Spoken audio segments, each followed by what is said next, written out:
Algorithmic trading works and what you should do to guard yourself.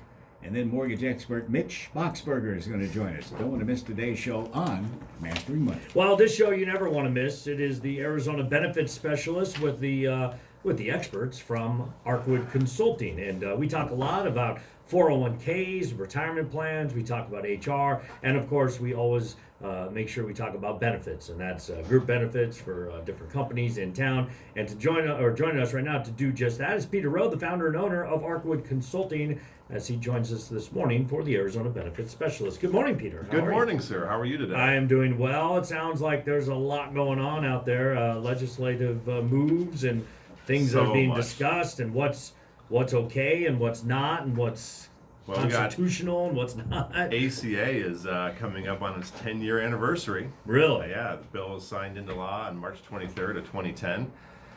So there's definitely movement in both our local legislature as well as our national. 10 years already? I know, it's been 10 years. Wow. A little bit of a roller coaster, but 10 years. Yeah, it's been a little bit of a roller coaster. By the way, Peter loves acronyms, so just stay. I do love acronyms. Pay attention. Well, it's my industry. It's not necessarily me. Your industry has caused you to love acronyms. Yeah, this is true. It's been a forced appetite. All right, let's talk about this. The Texas versus the United States. What's going on there? Well, new development just came out yesterday, as a matter of fact, is that the Supreme Court is going to be hearing the decision. And just to kind of review, this is the lawsuit where they were saying that the Affordable Care Act was unconstitutional. Right. It was upheld. They pushed it back to the district's courts to kind of reconsider. Should the entire law be stricken, or should just be pieces and parts of it be stricken? It did get pushed back up to, or not back up to, it got pushed to the Supreme Court. However, they did make a decision that they're not going to listen to oral arguments until the next session of the Supreme Court. So that's going to probably start happening in October. Okay. Clearly the Democrats in office were hoping to have it beforehand, because that was going to kind of force the hand of the current administration to make some decisions on health care. And the ruling will come after the election, right? Yes. Yeah, it'll definitely come after the election. Okay. And there's some, staging. We have a number of states nationally, but certainly in Arizona, J.D. Mesner, Senator Mesner, has put in a bill. It's called Senate Bill 1397 for any of the legislative geeks that happen to be listening to the show as well. But what it's going to do is protect pre-existing conditions if, in fact, the ACA is overturned. Do you think the ACA will be overturned? I don't know. I hear from both sides. It's interesting talking to Congress. So we were in D.C. last week, and then the week prior to that, we had our own legislative day at the Capitol event downtown. And it's interesting kind of talking to everybody, where there's a lot of pieces that all the legislators like. There's a lot of pieces that the opposing parties dislike. So I think it's going to be kept in some. Personally, I don't think it's going to be completely overturned. I think there's a big push right now. Certainly it's an election year. Sanders is in the lead. He's certainly pushing his Medicare for all. And there's definitely party pressure for the Democrats to kind of fall in line. But if you kind of look for the individuals that won in office last election 2 years ago, not one of them was running on some type of Medicare for all type platform. All right, so I got to ask you about this next one, because this hits home, because this just happened to me. My wife, we had been going to this one doctor, but our doctor, every 2 years, they would just leave, right? And so I'm like, they would just, and I'm like, I need a doctor that's going to stick. So she finds this one, says, hey, I called, we're in their network, blah, blah, blah. So they go, and my wife's question was, do you take Cigna? Oh, yeah. Yeah. Out of network. They didn't tell us that part. So now they send a bill for $225. Yes. And we're like, whoa. And they're like, oh, you're not in our network. We called and asked. So now we're about to. So talk about surprise billing, because that was a surprise. So that's a big issue. No, so Arizona, we do actually have a surprise billing thing right now. It's been in effect for, I guess, just about a year now. And it's kind of goes into an arbitration, so that you can call the Department of Insurance and you can say, hey, I was surprised by this bill. And it's not, I'm surprised how much insurance or how much the bill costs. It's more of, I anticipated that these guys were going to be in my network. I did my due diligence. Right. And the state of Arizona sets up an arbitration process where, it's a baseball style arbitration, and I'll probably have to lean on you for that a little bit, just because an arbiter hears the arguments on both sides. Player says I'm worth this, and the team says, well, you're not really worth that, which is really comfortable conversation. Right. And then a third party has to make a has decision. to decide. Right? And I'm guessing the doctor's going to say, we're worth this. Correct. And the patient's going to go, no, you're not. Correct. And the arbitrator's going to decide who pays what. Yeah, and they got to go out and find an arbiter too. Right. But so we do have that locally. So you have an option to call the Department of Insurance. So actually, I'm sorry, now they're called the Department of Insurance and Financial Services. They got combined with a couple other agencies this year. Okay. But nationally, they're still arguing about. So you're that. telling me I'm going to get my $200 back? It's possible. Well, you'll get maybe a portion of it because so that's the biggest argument right now with surprise billing on a national front is should it be an arbitration style or should it be based upon some type of a median cost structure that's based upon network reimbursements? Right. Because if you see like anesthesiologists in network, their average reimbursement is about 300% of whatever Medicare is paying. However, out of network, they're billing close to 800%.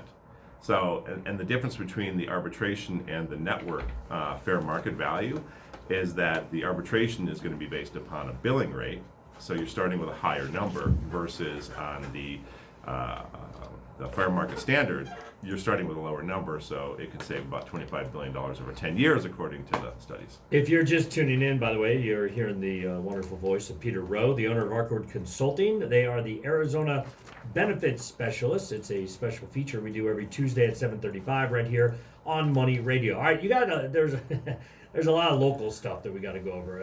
I see here you wrote over 1,700 bills were submitted. I know, right? The typical number is like 1,200. Why? Can you why imagine so many? working downtown No. and having to sift through 1,700 things that come across your desk? No. That's just insane. I mean, normally we get about 1,200 bills, so it's still a lot. But I mean, realistically, there's going to be probably 300 or 400 that are actually going to be read and actually heard in the chamber of the origin. So the most of them are just going to be kind of, I guess, quote unquote, kind of killed off. But there are a couple things that are interesting, I think, just to the constituents and residents of Arizona is right now there's some bills looking to expand the access to healthcare sharing ministries. And so what a healthcare sharing ministry is not insurance, but a part of the ACA.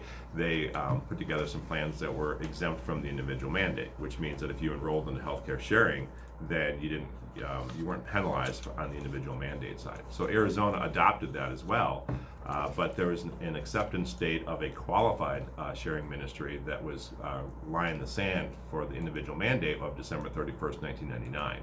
So it's kind of putting an unfair advantage for the folks that are newer because in theory they're not qualified. However, the individual mandate is no longer active. The tax is zero, and so, but it's still an active bill. Mental health is a big one. If you listen to the State of the States, our governor, he was very, vocal and very supportive of some new mental health, and so there's a number of mental health bills that are being presented right now, and it's to have all health plans comply with the federal Mental Health Parity and Addiction Equity Act. There's new suicide and mortality review teams to kind of dig into the details of why kids are committing suicide and help start some preventions. Department of Education is required to contract with a research entity to conduct studies within their schools, and this includes charters. So there's a lot of bills that are coming forth right now just to kind of help, put more strength behind mental health. And I know that in your free time, which I don't know how much of that you have, but you're with the Arizona Association of Health Underwriters, right? Oh yes, I'm glad you mentioned that. I think I get points for that. There's GPAHU and there's SAAAAAAAA. I know, I'm just kidding. But you were talking about that Capitol stuff. You were down at the Capitol. Yes, we were. We had a day at the Capitol on Tuesday, which was the February 18th date, I believe it was. Cool. And it was nice. We had a number of legislators come through and kind of explain what their reasonings were behind their bills. I know Livingston came in and Kate Brophy McGee. I got tongue tie on that That's one. okay. We brought in the spokesperson of the new kind of interim leader of the Department of Insurance and Financial Services. We had some folks come in from Blue Cross Blue Shield. It was very informative, just kind of stabilizing the conversation over healthcare because, I mean, as we know, it's expensive. I guess the good news in all of this conversation is that there's finally some movement behind the scenes to start addressing costs. Right. There was a study that came out not too long ago. It's called the Thriving Index. And it stated that back in 1985, a male wage earner was able to work for 30 weeks during the year and then cover their family of four costs for housing, transportation, healthcare, and college. Well, in 2018, that same individual has to work 53 weeks to cover those costs. So that doesn't, that math doesn't work. Yeah, no, it doesn't work. And so finally it's coming up the front. A lot of pharmacy bills are coming up to try and help the cost of that. We've got a couple in the Arizona legislature right now to cap what the participants are paying for specific drugs. Thankfully there is some traction. I equated to one is that we have 90 seats downtown, and those 90 seats are all up for re-election. We've got 30 in the Senate, we've got 60 in the House, and so everybody is going to be out campaigning, trying to keep their seats. Certainly we have a federal election that's coming up. We are visiting with Peter Rowe, and if you want to find out more information, Peter's going to tell you how you can have Arkwood Consulting on your side, whether it's 401k, health benefits, HR, all the things they do over there. What's the best way to reach out this morning? I would say their email, info@arkwood.com. That's ARCWOOD.com, or our phone number, 602-726-6280. That goes into our main switchboard. And then, I'm extension, 4? Brandon's extension 2? 2. How'd he get 2 and I got 4? Huh? Oliver, that's why. Oh, Brandon because Oliver, that's alphabetical. Rowe, yeah. But that means you're who's number 1? Don't you have anyone with like a B or a C in there? Anyway, we'll play the probably the directory. info@arkwood.com is the email address. Probably the easiest way for any of your questions you want to get answered. They're the Arizona Benefit Specialists. We're lucky to have them every Tuesday at 7:35 right here on Money Radio. Peter, good stuff this morning, and Sure. we'll catch up next week. You're going to see me next week too, because I think next week we're going to talk just about If you Medicare don't for see all. the smile on my face, it's inside. Well, we have a primary coming up on Yes. the 17th, and so I thought it'd be I think it's timely to good talk timing. about what Medicare for All means. Ooh, okay, sounds I good. may have to Okay. There's your lobby tease for for an next additional Tuesday. 5 minutes. We'll see what we can do. And get some salted nut brown ale. Ken too. knows people, so. Ken 3, 4. I mean, he knows them. They don't know him, but he knows them.